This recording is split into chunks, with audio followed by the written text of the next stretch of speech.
Bueno, esta va a ser la última clase que vamos a tener, donde vamos a hablar sobre un elemento muy importante, que es el hidrógeno, que cuando estuvimos analizando y estudiando todos los otros grupos y familias de elementos, siempre el hidrógeno estaba presente, pero ahora lo que vamos a centrar es la primera parte, en estudiarlo, en conocerlo al hidrógeno, y después ver qué compuestos importantes de hidrógeno hay en la naturaleza, y en particular el agua. Y cuando veamos las propiedades del agua, vamos a ver ahí cómo podemos ir integrando muchos conceptos y muchos de los temas que estuvieron viendo en la materia. Pero empecemos por el hidrógeno. El hidrógeno, si lo vemos desde el punto de vista de lo que hicimos con todos los otros elementos, es analizar un poquito la posición en la tabla periódica y las propiedades generales. Si se acuerdan de la clase de metales alcalinos con Carolina, ella había dicho ya de que el hidrógeno, pese a que tiene una estructura atómica, una estructura electrónica similar a los metales alcalinos, no se podía considerar como parte del grupo. O sea, acá la posición de la tabla no es, gráficamente no tendría que estar ahí. ¿Por qué? Porque el hidrógeno tiene comportamiento único que se asemeja más a los no metales que a los metales. Y fíjense acá que está el color, por ejemplo. Recordemos sobre el hidrógeno. El hidrógeno ya lo han estudiado, que es el elemento de número atómico 1, que se caracteriza por el menor peso molecular. El elemento en estado natural tendría solamente un electrón, por eso la configuración es 1s1, pero químicamente actúa como no metal y no pertenece a ningún grupo en particular. Esto es, uno no lo puede comparar como hacían con los otros elementos, donde podían caracterizar a lo largo de la familia, a lo largo del grupo, podían buscar semejanza y diferencias. El hidrógeno es único en sus características. En esas características dadas del comportamiento químico singular, que eso es lo que vamos a intentar entender. Entonces, para pensarlo, a partir de lo que leemos de la tabla periódica, como los metales alcalinos tienen un solo electrón de valencia, una expresión en S1, pero a diferencia de los metales alcalinos, de los elementos alcalinos, tiene muy poca tendencia a perder el electrón, no tiene carácter metálico. Entonces vamos a ver el otro extremo, como los halógenos. Los halógenos le falta un electrón para alcanzar la configuración del gas noble. ¿Cuál es el gas noble más cercano del hidrógeno? Es el helio, que completa su orbital externo con 2 electrones. Pero, de nuevo, a diferencia de los halógenos, muestra poca tendencia a aceptar un electrón por su relativamente baja electronegatividad. ¿Cómo resuelve el problema esta situación que parece tantas contradicciones? Que toda la química del hidrógeno está dada por la gran tendencia que tiene a compartir los electrones en uniones covalentes.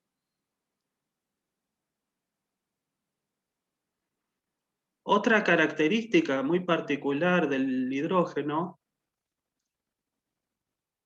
es las propiedades que presentan sus isótopos.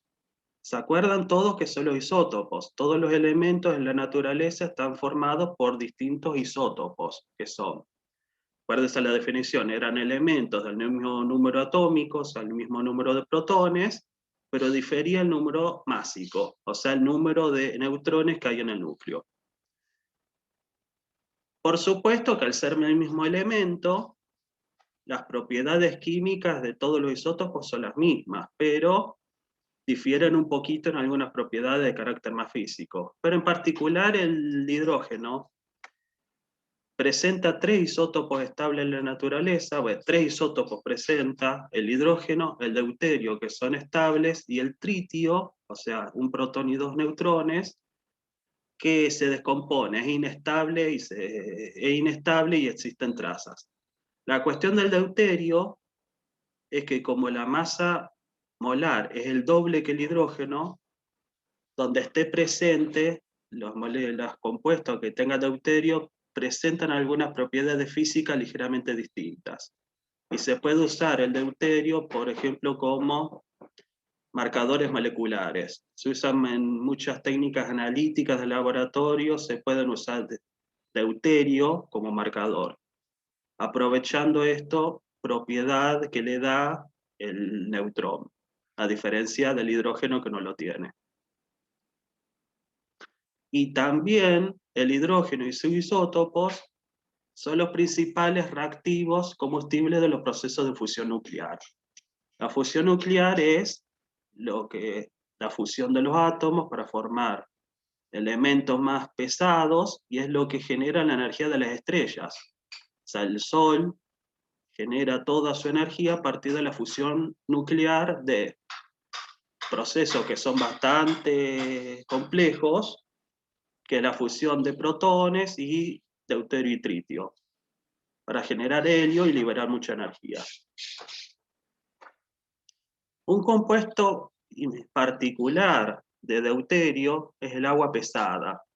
El agua pesada es un ejemplo donde se ve claramente el efecto del isótopo, donde las propiedades químicas del agua van a ser iguales a las del agua común, como así decirlo, la del agua con hidrógeno de número másico 1. Pero cuando uno compara las propiedades físicas, sí hay algunas diferencias que son bastante notables. O sea, además de que el peso molecular es mayor, 20 del agua pesada, la densidad varía, el punto de congelamiento y punto de ebullición varían, y eso solamente porque la molécula es más pesada. Químicamente son iguales, pero al tener el neutrón y ser más pesada le da otras propiedades. Y el agua pesada se usa principalmente en lo que es la tecnología y distintos usos de generación de energía nuclear o para donde se usa radioactividad, porque tiene la capacidad de atrapar radiación y neutrones liberados en las reacciones nucleares. Esa es una anécdota que tiene, bueno, el agua pesada, que es bueno conocerlo. Ahora, hablando del hidrógeno, ¿dónde se encuentra el hidrógeno? En el universo es el elemento más abundante. O sea, el 92% en peso de la materia conocida es hidrógeno. Cuando uno lo pone en número de cantidad, acuérdese que al ser más, es el más ligero, todos los otros elementos pesan más. Entonces en cantidad el hidrógeno es muchísimo más abundante todavía. Es el componente principal de todas las estrellas, los planetas gaseosos y el vacío tiene hidrógeno. Mientras que todos los otros elementos en el universo es apenas el 1%. Distinto es en la Tierra. En la Tierra, pese a que la abundancia relativa al hidrógeno es solo del 0,9%, o sea, un lugar 15A, bueno, el lugar de abundancia respecto a lo que ustedes ya estudiaron, primero el oxígeno, después el silicio, cuando uno lo pone en número de átomos es el 16%. Ahora bien, la sustancia elemental de hidrógeno sería el gas diatómico hidrógeno 2. Pero en la Tierra, el hidrógeno 2 es muy poco abundante por dos razones. Primero, porque la propia atracción gravitacional no lo puede retener. O sea, está saliendo al espacio exterior, pero principalmente porque el hidrógeno tiende a participar y a ser muy reactivo y estar principalmente en forma combinada, casi seguro como agua. Como agua o, si no hay oxígeno, como hidrocarburos, o por ahí como metano que no es hidrocarburo, como amoníaco, pero siempre se lo encuentra en condiciones naturales combinado. Además, cuando uno analiza el hidrógeno molecular, la sustancia elemental, presenta algunas particularidades. Es la molécula más pequeña que se conoce, y cuando uno lo analiza, es la molécula que más se asemeja a un gas ideal. Un gas ideal es que presenta gran capacidad de fusión y fusión, es totalmente soluble en agua. Es un gas ideal, ¿por qué? Porque es muy pequeño y no interacciona con otras moléculas de gases. Entonces uno puede analizarlo como moléculas discretas. Y cuando uno analiza las propiedades físicas del hidrógeno, fíjense el punto de ebullición, que fusión, ebullición y temperatura crítica. Esto está en grados centígrados, pero está casi cerca del grado del 0 Kelvin. Acuérdense, esto es apenas 20 grados, 20 Kelvin, ya lo tienen en forma gaseosa. Y si uno lo tuviese a temperatura ambiente, en verdad, el hidrógeno que uno podría producir estaría, cuando se acuerdan de cuando hacían el diagrama de fases, como fluido supercrítico. Ni siquiera como gas, sino como fluido. Acá que decía. Ahora bien, ¿qué características tiene el hidrógeno cuando uno analiza un poquito la termodinámica relacionada con esto? Fíjense que la reacción de formación de hidrógeno gaseoso tiene un delta H negativo y bastante alto. Es una reacción muy exotérmica. Y la cuestión del hidrógeno, que además en condiciones normales de presión y temperatura, es un gas incoloro, inodoro, insípido, pero se caracteriza por ser altamente inflamable. ¿Eso a qué se debe? A que la reacción de oxidación es muy exotérmica y encima muy rápida. O sea, como son reacciones entre gases y el gas de hidrógeno es tan pequeño y se comporta con ese comportamiento ideal, lo hace que la reacción sea muy rápida. Por eso es muy peligroso manipular el hidrógeno. Esa es la principal limitación que tiene a la utilización del hidrógeno, porque siempre se está analizando usar, como esta reacción es muy exotérmica, libera mucha energía, es muy rápida, se estudia cómo usarlo como combustible. El problema es que el aprovechamiento como combustible tiene dos desventajas. Primero, almacenar el hidrógeno. ¿Por qué? Porque hay que evitar que esté en contacto con el oxígeno, y si es un gas tan pequeño la molécula, el material es muy difícil retenerlo, porque puede escaparse por los poros de los materiales. Y también que todos los procesos para obtener hidrógeno gaseoso requieren energía.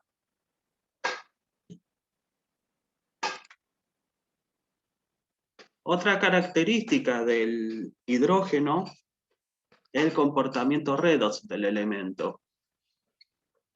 Además de que se usa como el potencial de reducción estándar, se lo usa como la línea de base para definir todos los otros, fíjense acá la posibilidad que tiene el hidrógeno para pasar de la forma de número de oxidación 0 a hidrógeno -1.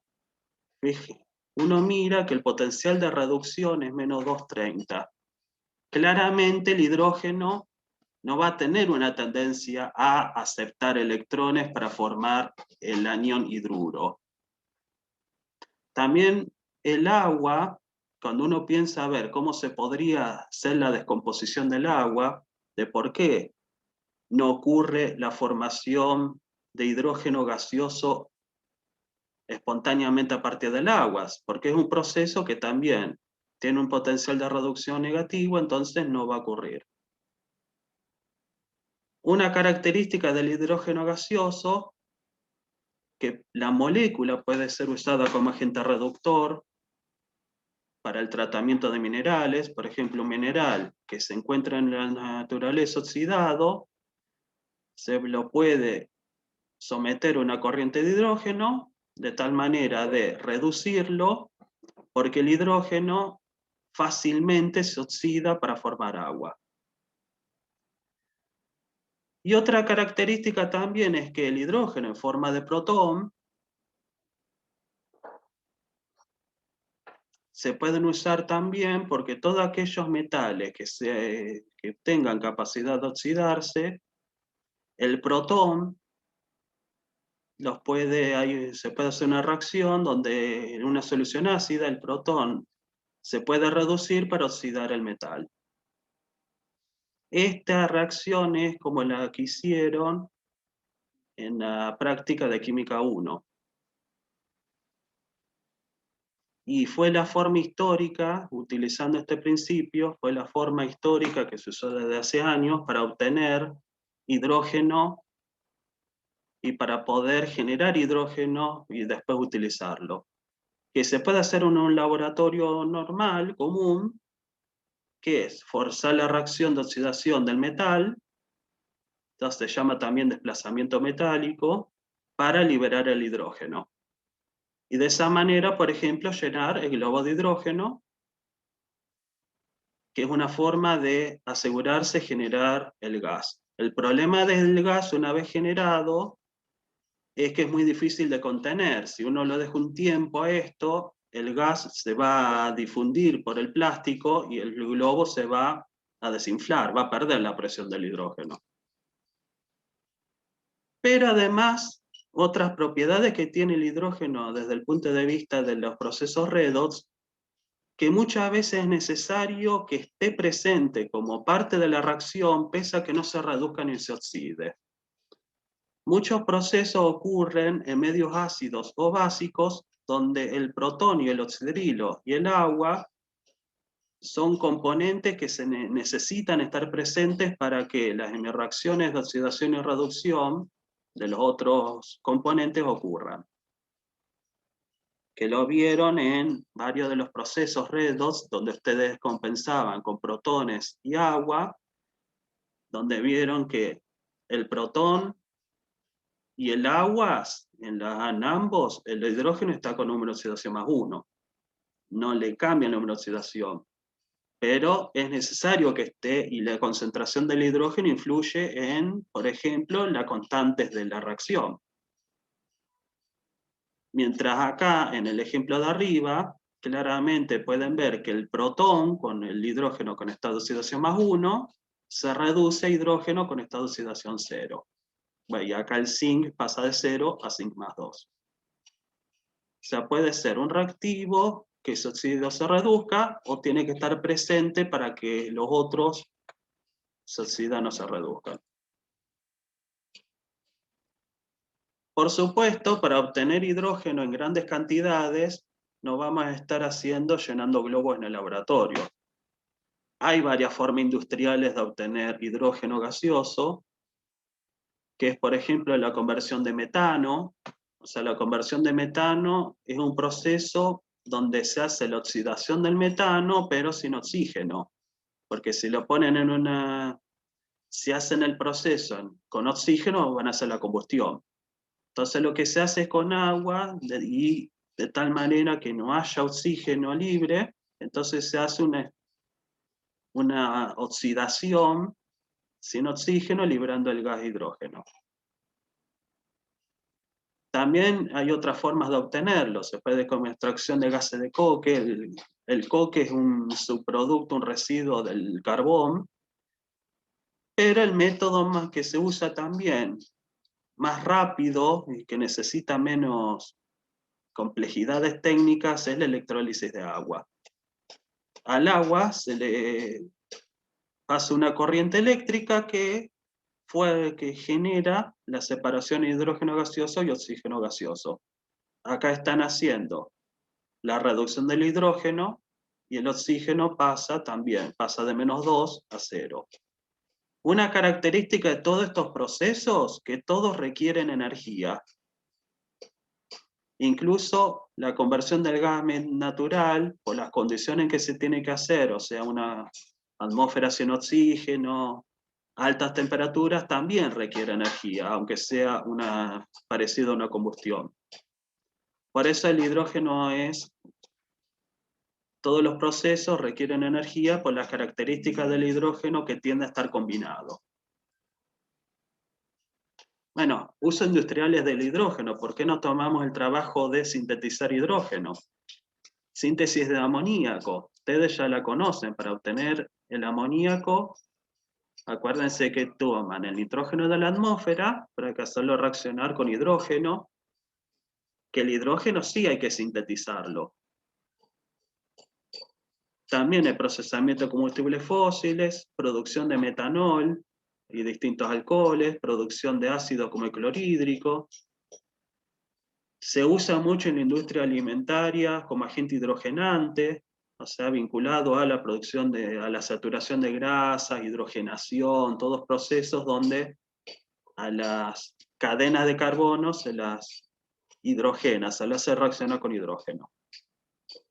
Bueno, como agente reductor de ciertos minerales, o como combustible que es ambientalmente limpio, se le dice, ¿por qué? Porque no genera emisiones de gases de efecto invernadero. O sea, si uno pudiese manejar las limitaciones de producción y almacenamiento del hidrógeno, tiene una fuente de energía muy eficiente y que no genera otros productos indeseables.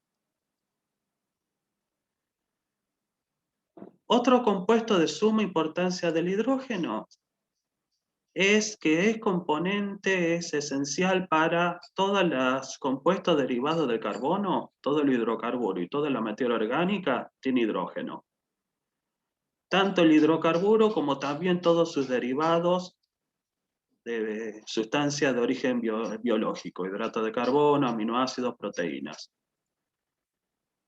La cuestión es que todos los enlaces de las cadenas de carbono, todo lo que no sea un grupo funcional o algo que le dé una funcionalidad, o sea, un grupo carboxilo, un grupo amino, incluso dobles enlaces que también le dan cierta reactividad a la molécula, todo lo otro está ocupado por hidrógeno. ¿Dónde? Y esos enlaces carbono-hidrógeno tienen la característica que son muy fuertes, son muy estables, tienen bastante energía, pero también si las condiciones son las adecuadas, generalmente que haya cierto nivel energético, se pueden sustituir con facilidad. Entonces, esos enlaces carbono-hidrógeno pueden producirse reacciones químicas que los sustituyan de tal manera que esa base del compuesto de carbono pueda, mediante distintos procesos, generar todos los compuestos orgánicos que nos imaginemos. ¿Por qué? Porque es muy estable el enlace, pero también es muy fácil, es muy móvil, es muy fácil de reemplazar y sustituir. Y otra característica, bueno, también que los hidrocarburos es carbono e hidrógeno, o sea, todos los hidrocarburos son compuestos con hidrógeno. Y otra característica es como el carbono es un no metal, el hidrógeno con el carbono siempre va a presentar el estado de oxidación +1. De esa forma podemos conocer, dependiendo cuándo hidrógenos tenga la molécula del hidrocarburo o la molécula orgánica, nos está diciendo el estado de oxidación del carbono. O sea, el metano es el estado más reducido, mientras a medida que disminuye la cantidad relativa de hidrógeno y aparecen otros como el oxígeno, el compuesto de carbono está más oxidado, mientras que la forma más oxidada es la que no tiene hidrógeno.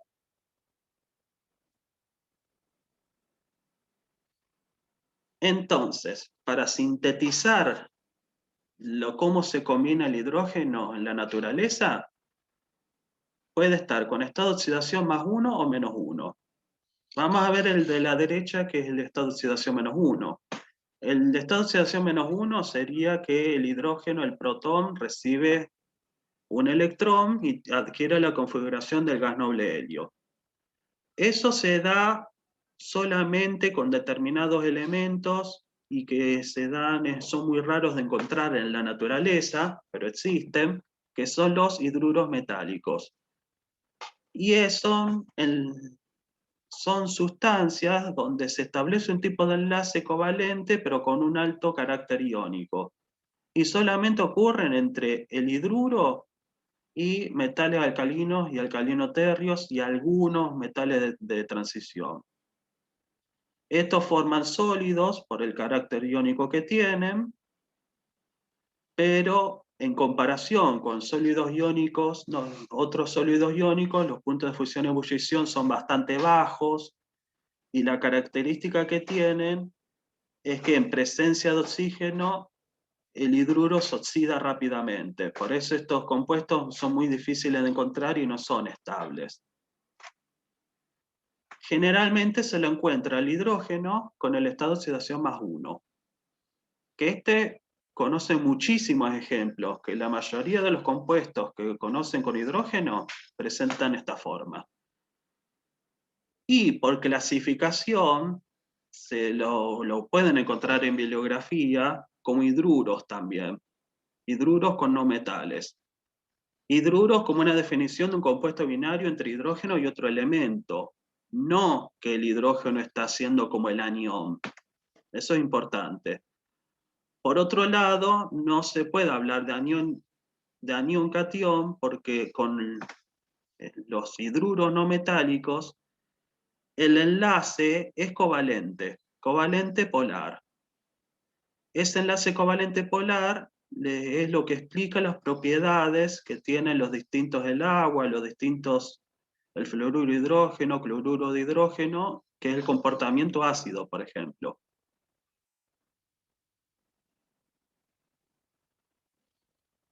Este comportamiento ácido se da cuando la diferencia de electronegatividad es apreciable, pero cuando la diferencia de electronegatividad no es tan alta, como pasa con el nitrógeno y como veían con el metano, el enlace covalente entre el nitrógeno y el hidrógeno es bastante fuerte, de tal manera que, por ejemplo, en agua no se disocia el nitrógeno, el hidrógeno y el nitrógeno. Forman una estructura, un enlace covalente muy estable que hace que la molécula amoníaco exista de forma discreta y encima, como acuérdense que el nitrógeno tiene un par de electrones libres, pueda recibir un protón y formar también un enlace, un cuarto enlace entre hidrógeno y nitrógeno muy estable, que es el amino, el ion amino. Ese tipo de enlace es covalente poco polar, pero puede ser muy estable, o como en el caso de los ácidos fuertes, como el clorhídrico, covalente, pero fácilmente disociables.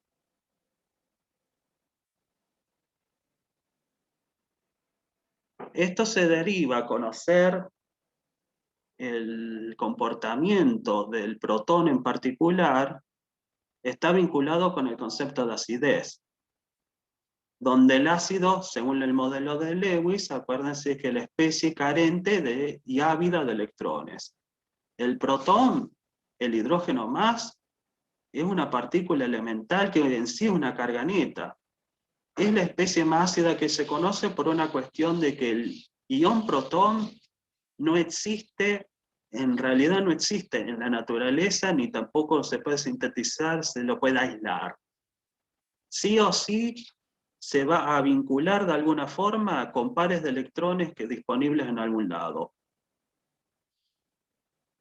Y eso hace que esa capacidad del protón, que sea ávido de electrones, pero a la vez tan pequeño y tan móvil, hace que la dinámica del protón sea muy, muy particular y genera todo tipo de intercambios y equilibrios entre los distintos componentes. Por ejemplo, ¿qué equilibrio conocemos donde el protón sea muy importante?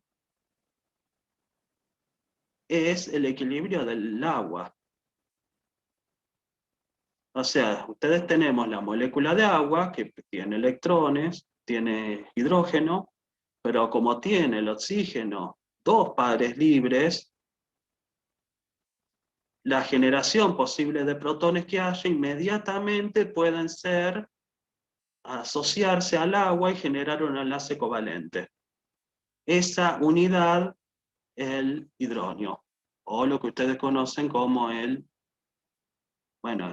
hidronio, que es el componente del agua y el equilibrio ácido-base. Todos estos equilibrios van a estar definidos por las constantes de equilibrio. Eso no hay que olvidarse. Y el protón, cuando tiene que asociarse a las distintas posibles sustancias que haya, lo va a hacer en función de en qué posición, en qué molécula esté más estable, sea energéticamente la menor energía posible y tenga la mayor estabilidad.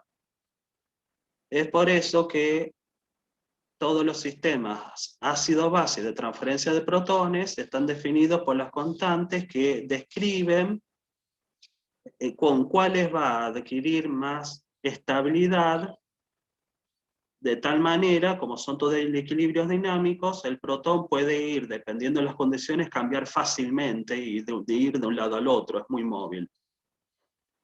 Y eso entra en juego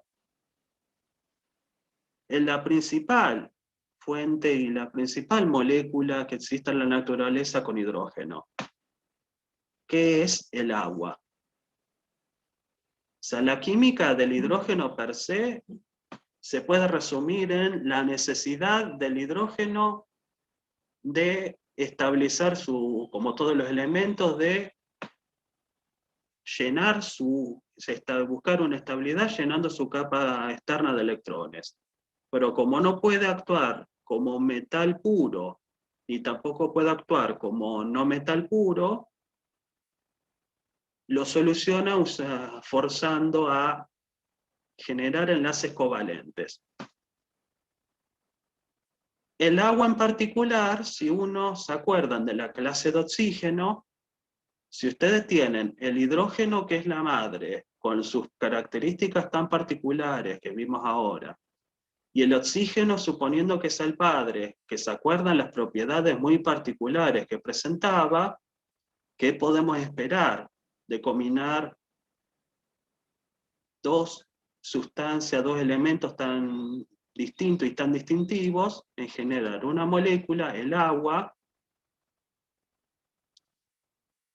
que se llama, si uno lo lee, y se los pongo porque va a ser la única vez en su vida que lo van a escuchar, pero es importante, es el oxidano según el IUPAC, el nombre oficial. Pero para todos nosotros es el agua. La molécula de agua es importantísima porque todos los procesos, casi todos los procesos que ocurren en la naturaleza y en particular en los sistemas agropecuarios, están mediados o en solución acuosa o donde el agua participa como reactivo. Entonces, conocer el agua permite conocer casi todo lo que está ocurriendo en los sistemas donde van a operar ustedes como agrónomos. Por ejemplo, el agua para el sistema de riego, el agua tanto el agua como recurso para la producción, como el agua para sostén de todos los procesos químicos microscópicos que ya estuvimos viendo. Toda esta parte no les voy a decir muchas cosas nuevas, pero es importante volver a pensar en el agua, las propiedades químicas y físicas que presenta el agua y por qué, y ir pensando en todo lo que estuvimos viendo, esos procesos de equilibrios que estuvimos trabajando, y la dinámica de todos los elementos de interés que estuvieron viendo en este último mes, cómo se relacionan con estas propiedades y con esta capacidad del agua. La mayor parte del hidrógeno en la Tierra se encuentra en forma de agua o en algún momento fue parte del agua. Es imprescindible para el sustento de la vida, y esto se debe ¿a qué? A la polaridad de la molécula, el pequeño tamaño y masa de la molécula, y en particular por el intenso capacidad que tiene el agua de hacer puente hidrógeno, en particular de hacer 4 puentes hidrógenos, que es una capacidad única que tiene el agua, a diferencia de otras sustancias que también pueden hacer puente hidrógeno. Entonces, estas características del agua le da propiedades únicas, y entonces se considera, lo que estudian, se interesan en estudiar las sustancias, es una de las sustancias con más propiedades anómalas que existen. O sea, las propiedades anómalas son propiedades que son distintas a las que uno esperaría solo viendo la posición y los datos en la tabla de que dice la tabla periódica. Por estas propiedades únicas derivadas de las características del oxígeno y del hidrógeno.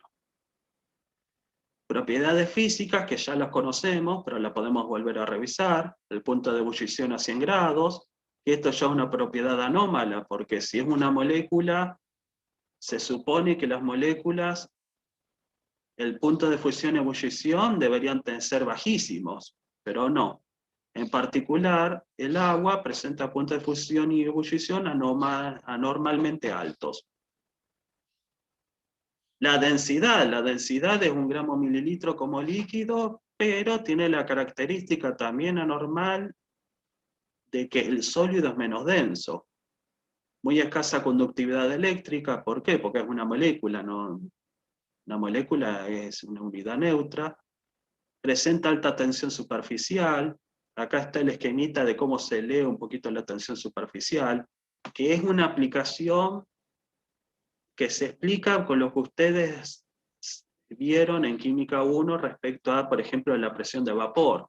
¿Se acuerdan que las condiciones para que el vapor pase al aire era vencer las fuerzas que mantenían unidas las moléculas en el seno del líquido? En particular el agua que tiene la capacidad de hacer esos puentes hidrógeno con otras aguas, pero a la vez ser muy móviles, hacen que genere una capa, una film con alta cohesión, que es otra propiedad del agua, de tal manera que, por ejemplo, un insecto que tenga poca presión sobre la superficie del líquido y poca masa, flote. A diferencia de otros líquidos que son menos viscosos y no tienen esta capacidad de tener una elevada tensión superficial. Otra propiedad que tiene el agua es la formación de qué ocurre cuando se congela y por qué la densidad del agua cambia tanto con la temperatura. En particular con el hielo, cuando el agua se congela, se forman estructuras cristalinas donde los aguas están unidos, haciendo la unión covalente entre el hidrógeno y el oxígeno de la propia agua, pero haciendo un enlace puente hidrógeno entre moléculas. Ese enlace puente hidrógeno le da mucha estabilidad y hace que el cristal del hielo, al ordenarse las moléculas, aumente el volumen que ocupa. Y al aumentar el volumen y siendo la misma masa, la densidad disminuye. Lo mismo como pasa cuando uno calienta el agua. Cuando uno calienta el agua, o cualquier sistema, la densidad también disminuye. O sea, la máxima densidad del agua ocurre a 4 grados. El hielo es menos denso por una cuestión del arreglo tridimensional de las moléculas de agua, mientras hay altas temperaturas, la densidad disminuye. ¿Por qué? Porque empieza a haber más energía que empieza a separar y a hacer fuerza para separar las uniones. Estas características del agua tienen 2 efectos interesantes. Por ejemplo, que al ser el hielo menos denso que el agua, permite que los sistemas naturales, pese a que se congelen, como se congela en la superficie, se forma una capa de hielo menos denso, que hace de aislación térmica también, hace que la temperatura en la parte inferior del sistema se mantenga en proporción más caliente, y se mantenga líquida, de tal manera que la vida, incluso la vida de los peces, pueda sobrevivir en un lago congelado. Por otra parte, el hielo no es una estructura rígida y un cristal perfecto, sino que los gases, el oxígeno, por ejemplo, puede pasar por una capa de hielo. Hay una posibilidad, hay una cierta capacidad de difusión de los gases por el hielo. Otra característica importante es que gracias a puente hidrógeno, el agua presenta alta capacidad calorífica. Quiere decir que puede almacenar en los enlaces mucha energía. Por eso tarda en calentarse. Y en los sistemas naturales, eso hace que tarde en calentarse, pero también cuando deja de, por ejemplo, recibir la luz solar, libera lentamente esa energía. Eso es muy importante para lo que se llama la estabilidad y los equilibrios térmicos que ocurren en la naturaleza y en las transiciones entre el día y la noche.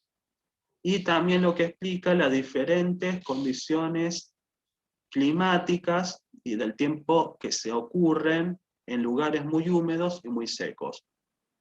En lugares muy húmedos, la amplitud térmica, o sea, la diferencia entre la temperatura mínima de la noche y la máxima de día, es mucho menor que en lugares secos, porque el principal sustancia que absorbe el agua, el calor es el agua y la libera lentamente durante la noche. Mientras un suelo que tiene mucha menos agua se calienta más rápido, pero también se enfría más rápido.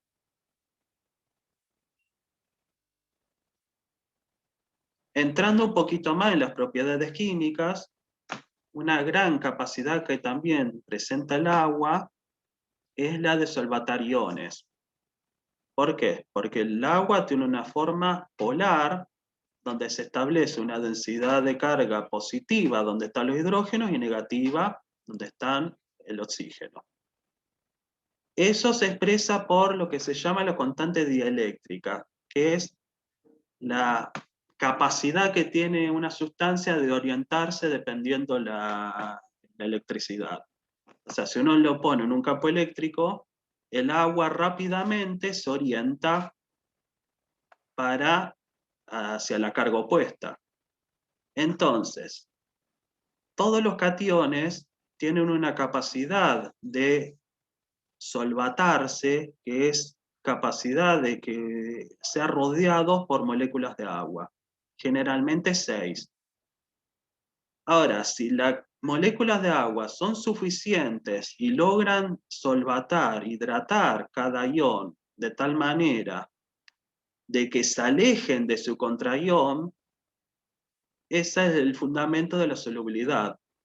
Si el agua tiene la suficiente energía para romper y alejar los cationes de los aniones, rompe el enlace iónico y los solubiliza. Este fenómeno también se da con otros cationes y aniones. En particular, por ejemplo, con el hierro, con muchos metales de transición, ocurre un fenómeno similar, pero como, por ejemplo, el hierro es una especie ávida de electrones, a diferencia del sodio, cede el electrón y es estable como el ion sodio más. Pero el hierro, aunque esté como hierro más 3, con carga, no puede liberar los electrones, sino necesita compensar y de alguna forma requiere que en la esfera de solvatación haya electrones. Entonces, esta forma de solvatación del ion tiene la característica que ustedes estudiaron con lo de los complejos. O sea, en vez de establecer una unión iónica entre el agua y el hierro, se establece una unión de carácter iónico, pero con alto carácter covalente. Y al tener carácter covalente, si se acuerdan cuando vieron acidez de cationes, es lo que explica de por qué el catión hierro más 3 en agua tiene carácter ácido, que se da por hacer el enlace AC-covalente, puede separar y puede interactuar con lo que le ocurra al agua, de tal manera que si absorbe el oxidrilo, puede hacer que el protón se libere.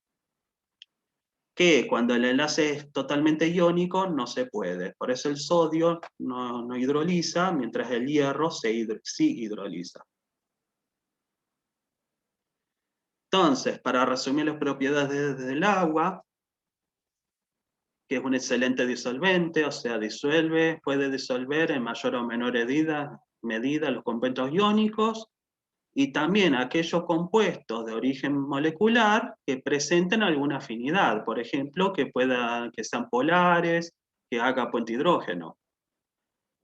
Por suerte, el agua no disuelve absolutamente todo, porque si no estaríamos en una gran masa viscosa de agua con todo disuelto, sino aquellas sustancias moleculares donde no tengan capacidades, no presenten puente hidrógeno ni alta polaridad, que son, por ejemplo, en el suelo los silicatos, los hidrocarburos, eso hacen que no sean solubles en agua. Otra característica del agua es el alto punto de fusión-ebullición, y que además la diferencia es amplia, 100 grados para el tipo de sustancia que es una molécula es muy alto, entonces da un gran margen para que el agua se encuentre en estado líquido, alto calor específico, lo que les decía, eso de que puede almacenar gran cantidad de calor, el carácter anfótero, o sea, el agua actúa tanto ácido como base, depende contra qué se enfrente. Es muy importante en todos los procesos biológicos, en particular porque cumple dos grandes funciones, que es el solvente, que favorece que los distintos reactivos puedan interaccionar, pero también es reactivo o producto de procesos de reacciones químicas. La fotosíntesis, en la fotosíntesis uno de los reactivos es agua, o sea, si no hay agua, no hay fotosíntesis. Y por otra parte tiene un calor de vaporización elevado, que es lo que permite a todos los seres vivos regular la temperatura. O sea, mediante la transpiración podemos liberar calor. ¿Por qué? Porque el agua de la transpiración almacena mucho calor y al transpirar uno libera, entonces se enfría el organismo. Ahora, esto es para la parte donde uno ya tenemos que integrar más los conceptos que estuvimos viendo. El agua y los equilibrios químicos. Todo lo que estuvimos trabajando en estos últimos meses está en rigor dominados por distintos equilibrios químicos. El ácido base, que pueden hablar del agua y el equilibrio ácido-base. Que claramente el agua como sustancia anfótera por sí misma ya está formando un equilibrio ácido-base, y todo lo que entre en solución en ella, que pueda actuar como ácido base, lo va a hacer con cada uno con su equilibrio correspondiente. El equilibrio de precipitación. El equilibrio de precipitación está definido por la capacidad que tenga el agua de disolver los compuestos iónicos. O sea, claramente el equilibrio de precipitación y el agua están totalmente vinculados. Como formación de complejos. Vimos con el caso del hierro que ella misma puede actuar como ligando, pero en principio todos los complejos que se puedan formar requieren que el ligando puedan entrar en contacto con el catión, de tal manera que si no están en solución, en particular soluciones acuosas, no pueden ocurrir. Redox, de nuevo, puede actuar como reactivo producto, o simplemente estar presente como ofrecer el medio para que los iones y las cargas puedan desplazarse. Si no hay posibilidad de que las cargas tengan movilidad, los procesos redox no podrían ocurrir. Ahora bien, ¿qué importancia tiene el agua y por qué es de interés, además de conocer la parte química, conocer un poquito el agua como recurso y como componente esencial de un sistema agrícola? El agua está en todos lados. La tierra hay agua, pero en todos lados. Uno va al desierto de Atacama, el lugar más seco del mundo, y va a encontrar agua. Agua asociado a las partículas, pero va a haber agua. La cuestión es, ¿dónde está el agua? Fíjense acá en este gráfico que el 97% del agua que existe en el planeta está en los océanos. Ahora, el agua del océano no la podemos usar para todo. ¿Por qué? Primero porque hay que moverla. O sea, acá estamos a 100 kilómetros del mar, mover agua.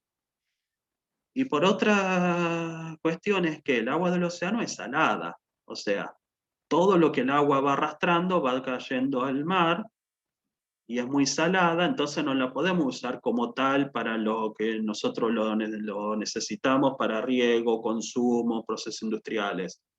Lo que necesitamos es el agua dulce. Esa agua dulce es menos del 3% del agua total.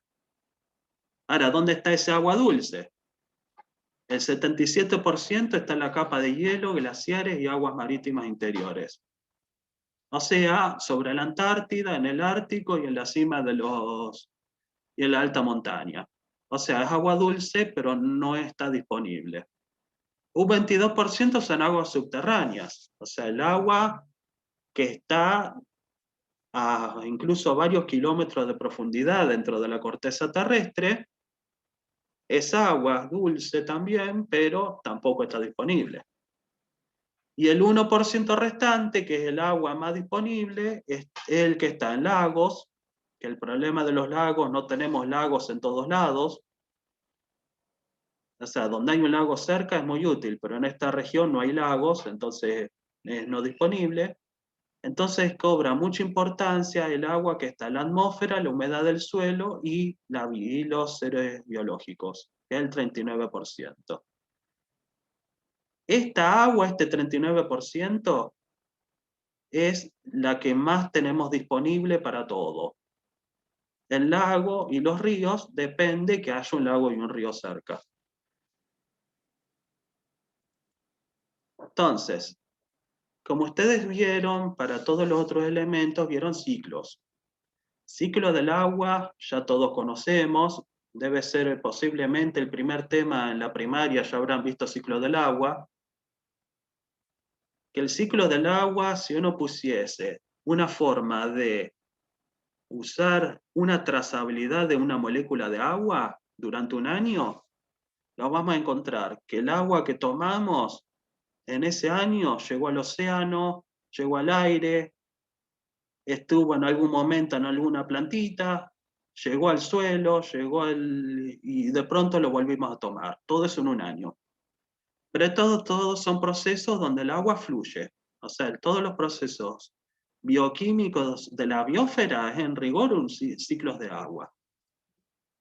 Este esquemita es otra forma de representar el ciclo que nos dice los principales procesos de movilidad de agua y las cantidades relativas en litros de agua que hay en cada sector. O sea, todo el océano es el principal reservorio de agua, los procesos de evaporación de las aguas superficiales que llevan a la atmósfera, que vuelvan a la superficie como forma de precipitaciones, esas precipitaciones a la larga también llegan al océano.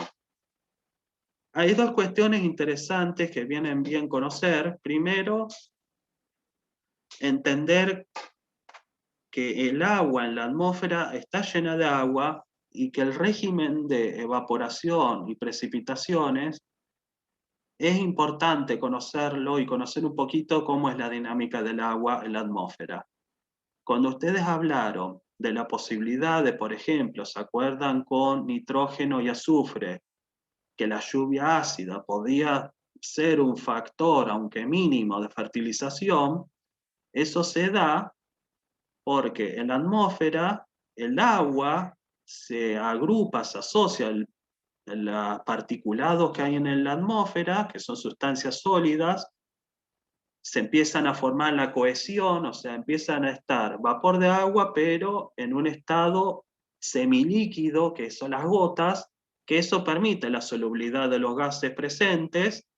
Entonces, si esas gotas están en contacto con óxidos de nitrógeno, por ejemplo, puede formar ácido nítrico, que al precipitar es una forma de lluvia ácida.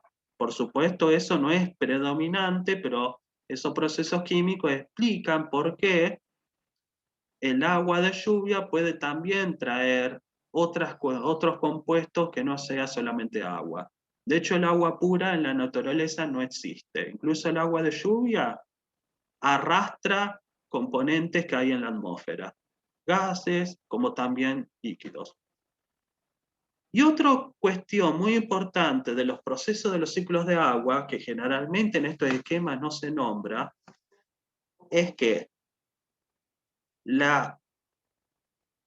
agua es componente esencial de todos los compuestos orgánicos y los compuestos de interés biológico. La fotosíntesis usa el agua como reactivo. Quiere decir que los seres vivos son reservorios de agua e inmovilizan el agua o como lo usan como reactivo para formar toda su materia, Entonces acá entra en juego que de a poco se está estudiando cada vez más, está cobrando cada vez más importancia, entender el agua en el sistema biológico, en particular el sistema agua en los suelos, en la producción agrícola, de cómo el agua puede fluir, pero cómo el agua se puede degradar y cómo el agua contenida en los alimentos también es agua que deja de estar disponible. O sea, cuando uno cosecha un alimento, también tiene una pérdida neta de agua. ¿Por qué? Porque toda el agua que la planta metabolizó e incorporó a su materia orgánica, cuando uno cosecha, lo está retirando del sistema. Y esa agua eventualmente, cuando se consume el alimento, va a volver al ciclo, pero no va a volver a donde uno lo necesita, que es el agua dulce, que se acuerdan que es el 1%. Va a volver, por ejemplo, al océano. Entonces se está estudiando la importancia de un buen manejo del agua y de los créditos de agua vinculados a, por ejemplo, a la agricultura, que es algo que les viene bien empezar a conocer, que a futuro puede ser relevante para ustedes. Entrando el agua en el suelo, esto es para sintetizar y ir integrando todo lo que estuvimos trabajando en la materia. Acuérdense de la importancia del agua en el suelo, que la proporción es variable, y que está vinculada a la proporción de aire y agua. Y que esa proporción de aire y agua va a definir las distintas características y la reactividad química que de lo que va a ocurrir en el suelo. Esos extremos, por defecto de agua, alteran las características y capacidades de los suelos. Por ejemplo, en suelos muy anegados, o sea, donde el agua desplaza todo el aire, y como sabemos que la solubilidad del oxígeno en agua es muy baja, un suelo anegado va a presentar una cantidad de oxígeno disponible muy baja, lo que favorece que los procesos biológicos que ocurran empiezan a haber procesos anaerobios que pueden generar efectos indeseados. O sea, los microorganismos a falta de oxígeno van a pasar a procesos metabólicos donde van a usar como oxidantes otras sustancias. Por ejemplo, un nitrato. O sea, cuando hablan de la desnitrificación, es un proceso donde el nitrato se usa como oxidante para el proceso anaeróbico. O sea, genera energía que en vez de hacer combustión, o sea, respiración con oxígeno, son procesos que usan otro oxidante en vez de oxígeno. Entonces eso elimina y disminuye la cantidad de nitrato, por ejemplo. Un suelo anegado favorece el lavado, aumenta el riesgo de acidificación, o sea, tiene muchos efectos negativos. Pero también, en caso de extremos de efectos de agua, de defecto, puede ocurrir que el suelo pierda el agua libre, como así decirlo. Va a sobrevivir, va a quedar en el suelo el agua higroscópica. El agua higroscópica es aquella que está asociada a las partículas, que está en interacción con la superficie de las partículas. Que como el agua genera enlace de carácter covalente con la partícula, es muy difícil sacarla de la superficie de la partícula. Ahora, ¿qué ocurre? Para poder vencer esas interacciones hay que darle energía para poder separar el agua higroscópica. Aunque esté el agua en el suelo, las raíces y los microorganismos no pueden usar esa agua. Pueden usar solamente el agua que esté libre. Entonces, en caso de extrema sequía, también el suelo se puede deteriorar y también de forma permanente, porque cambia la estructura, cambia cómo es el agregado de los minerales. Ustedes ven un suelo seco que se empieza a agrietar, entonces quedan como rocas que no, aunque uno después los humedezca, muchas veces no se logra restablecer. Otra característica de cuando hablamos del agua y todos los procesos que estudiaron en el sistema agua, en el sistema suelo, es que todo está mediado por los equilibrios químicos. Y como el agua, recordemos que por sí mismo tiene un equilibrio químico. Entonces, entender la dinámica de los equilibrios es recordar todas las características que presentan los equilibrios y el principio de Le Chatelier. Esto está acá puesto para recordar que lo que estudiamos desde los principios químicos son los que se están aplicando para explicar lo que está ocurriendo en el sistema agua de un suelo. Otra característica, que esto también lo vieron cuando hablaron del oxígeno, en la clase de oxígeno, y que también lo vieron cuando hablaron de los coloides del suelo, es la influencia del pH y las cargas de los coloides del suelo. ¿Se acuerdan que ya lo discutieron? Que había sitios de intercambio de cargas de las partículas permanentes y dependientes del pH. Las cargas permanentes, lo volvemos a repetir, eran cargas asociadas a la estructura del propio mineral. O sea, el propio mineral, los silicatos, los aluminatos, en la superficie presentan cargas definidas por la propia partícula, que generalmente tienden a ser negativas, porque acuérdense que el componente principal es el dióxido de silicio, pero si por distintos cambios estructurales aparecen cationes, por ejemplo aluminio, aluminato, hierro, magnesio, puede haber zonas donde las cargas pueden ser positivas y son también permanentes. Si acá hay un catión aluminio más 3, en esta zona hay una carga positiva. ¿Qué ocurre? El agua, el protón en particular, y que está dado cuando hay un exceso de protones, el protón empieza a interaccionar y a desplazar otros cationes, pero a diferencia de lo que es el equilibrio de catión y desplazamiento, acuérdense que el protón y el hidrógeno hacen enlaces con alto carácter covalente. Por lo tanto, cuando la concentración de protones es muy alta, o sea, la acidez creciente, ese enlace, ese protón, empieza a hacer estructuras covalentes y pasa a ser parte de la red cristalina. ¿Eso qué significa? Que si la carga es del protón más 1, y antes tenían zonas con cargas negativas, la va a neutralizar, pero incluso va a cambiar la carga. ¿Por qué? Porque está de zonas que entre los dos oxígenos daban una carga, el hidrógeno reemplaza ambas, entonces acá va a hacer aparecer un enlace con hidrógeno que hace que la carga sea positiva. Esto es la carga dependiente del pH en las arcillas.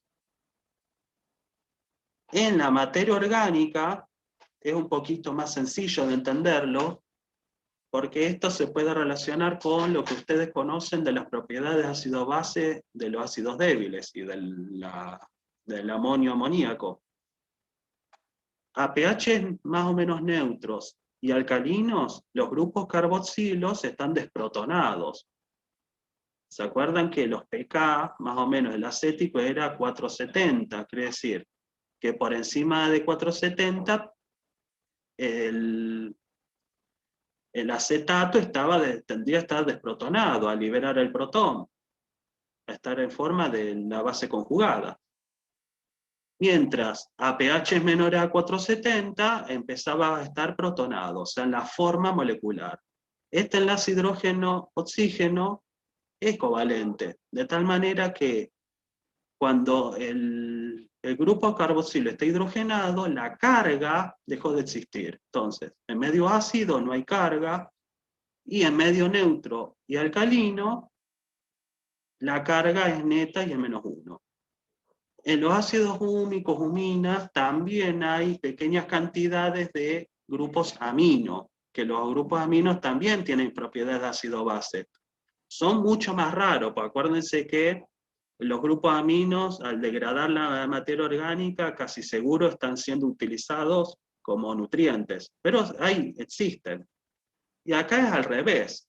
Cuando el sistema es ácido, uno lo mira como si fuese el sistema amonio-amoníaco. Cuando el sistema es muy ácido, a ver, vamos a partir del sistema alcalino. Cuando el sistema alcalino está en forma amonio, la forma que se equivale a lo que es el amoníaco, que él no tiene carga. Cuando empieza a protonarse, se forma la forma amonio, la forma del ion con carga, NH3, que sería el equivalente al ion amonio, que eso es una carga neta positiva, que también esta depende del pH. Cuando el pH es ácido, aparece esta forma amonio con carga positiva, cuando es neutro y alcalino, no tiene carga. Eso hace que explica por qué la capacidad de intercambio catiónico y la capacidad de intercambio aniónico dependen del pH, tanto por las cargas permanentes que tenga el mineral, como las cargas dependientes del pH, que depende cómo los protones ocupan las posiciones. Respecto a los minerales, para que entiendan por qué los procesos de intercambio catiónico son predominantes por sobre los de intercambio aniónico, que se puede establecer lo que se llama el punto isoeléctrico, que es a qué pH la mitad de las cargas son positivas y la mitad de las cargas son negativas. Para las sílices, las arcillas, los componentes principales de un suelo, ese punto se da pH 2 a 3. Quiere decir que para que el intercambio aniónico se empiece a ser importante, tiene la mitad de las cargas, por lo menos, tiene que ser cargas positivas. Eso ocurre a pH bajísimos. Ahora, si un suelo, las arcillas, empiezan a tener presentes minerales, óxidos de hierro, óxidos de aluminio, que tienen, fíjense, el punto isoeléctrico es cercano de la neutralidad. Quiere decir que cerca de pH 7, estos ya empiezan a tener muchas cargas positivas en proporción. Por lo tanto, ese sistema, ese mineral, esa arcilla incluso, va a presentar una capacidad de intercambio aniónico no superior a la de intercambio catiónico, pero sí importante. Y eso es importante, conocer un poquito esto de la capacidad de intercambio aniónico.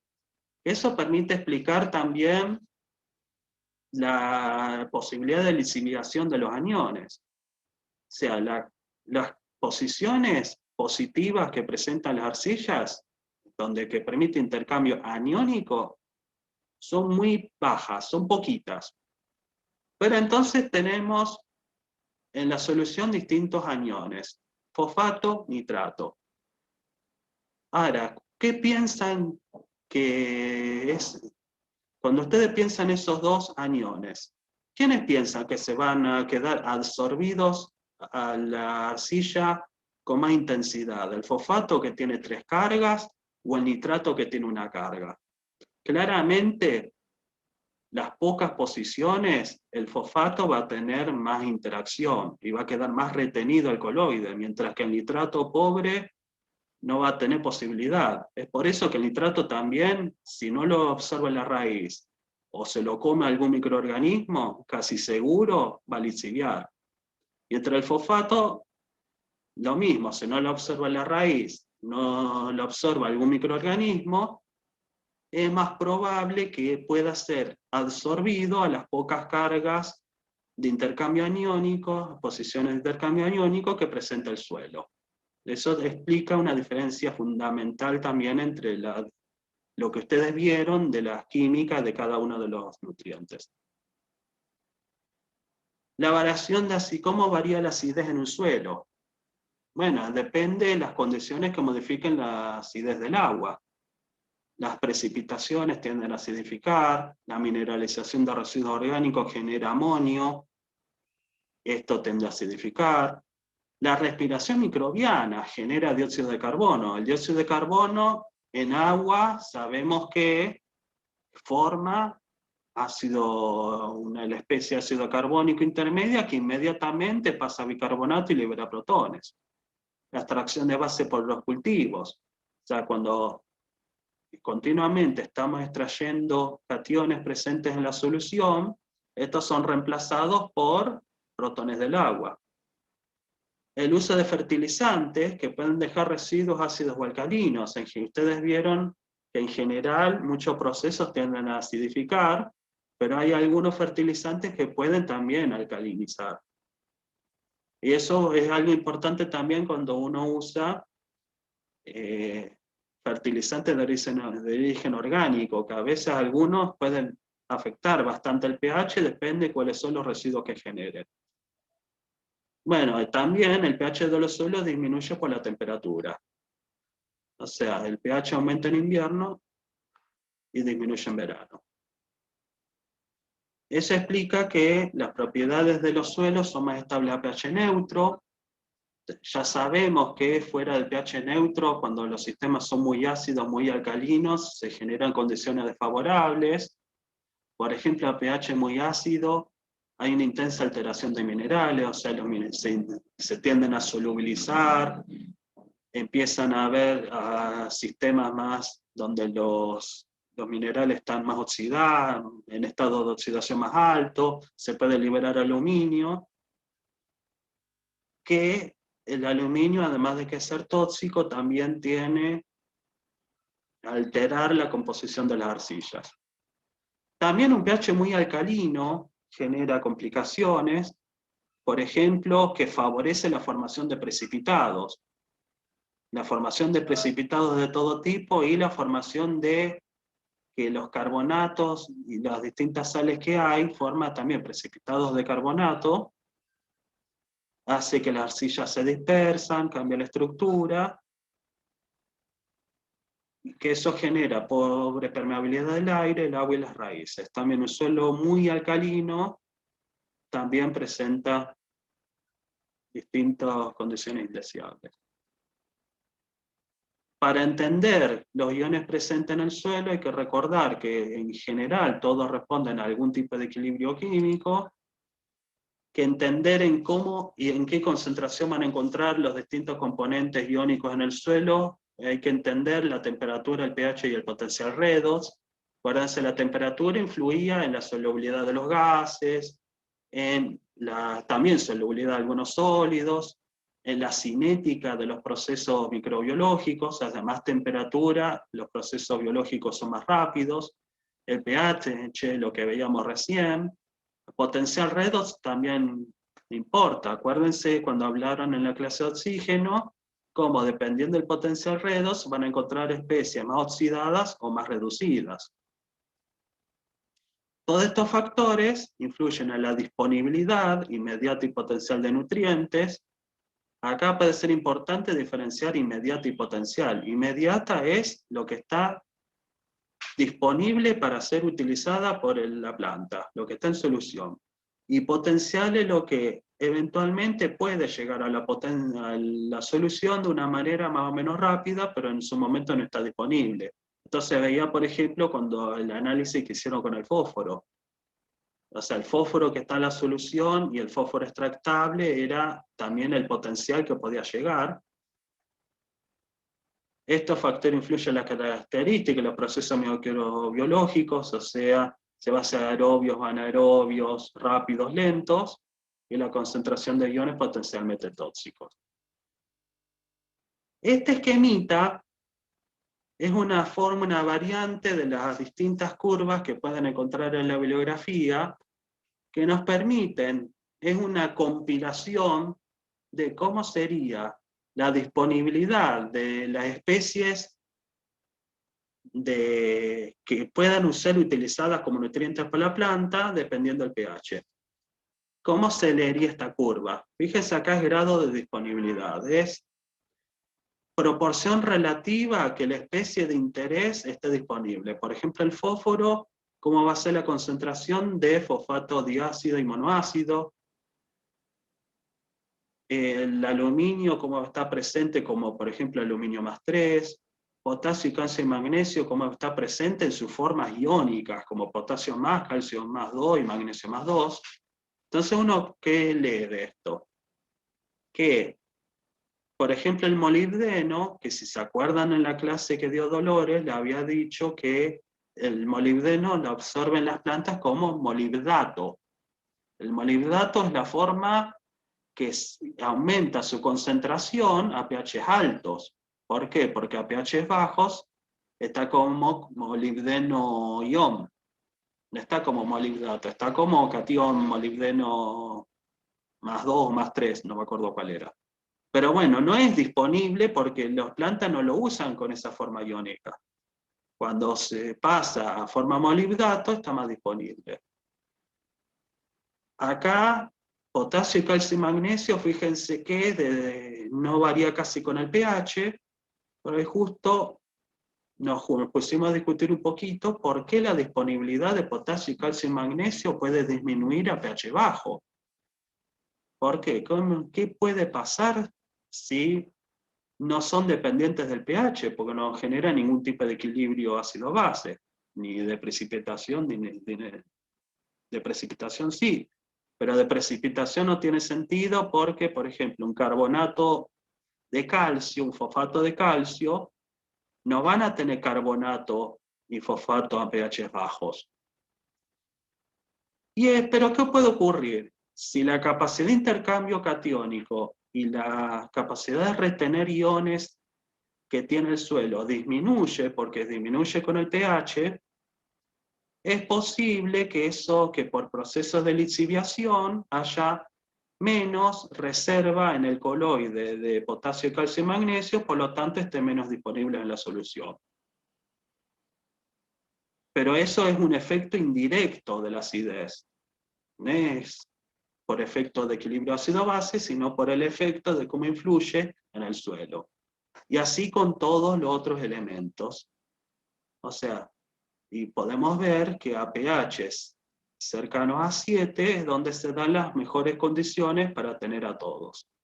El aluminio, ¿por qué después de pH 7 acá no hay más curva? Porque el aluminio después de pH 7 está ahí como hidróxido de aluminio precipitado, y el hidróxido de aluminio salió de la solución, por eso no se puede hablar de disponibilidad si no está en la solución. Esta es una de las tantas gráficas que es interesante poder entender.